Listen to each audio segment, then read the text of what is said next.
Hello everybody, welcome back. Today as all we have got you another video. In this video I'll show you how you can get a refund on Etsy. Before that, please do make sure to like our video, subscribe our channel, and it's without any further delay we're simply gonna go ahead step into our video.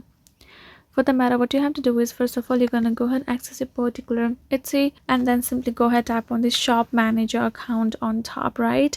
Once you have tapped on it, it will simply show you all kinds of options regarding there in the shop manager listing, including this option called orders and shipping.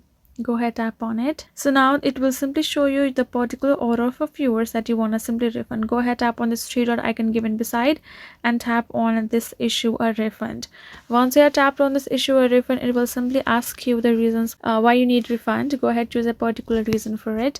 Once you have added the reason, and then if you want to add an additional message to a buyer, you can add that as well. Then afterwards, it also depends if you want the entire refund for the entire transaction, you gotta choose the box that will be below and written issue a full refund. Go ahead, tap on this, and then afterwards you're gonna review your particular refund and tap on this submit option.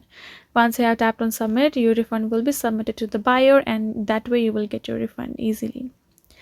That is the way you can do it. Hope this video was helpful to you all. Thank you so much for watching, and I'll see you guys in our next video.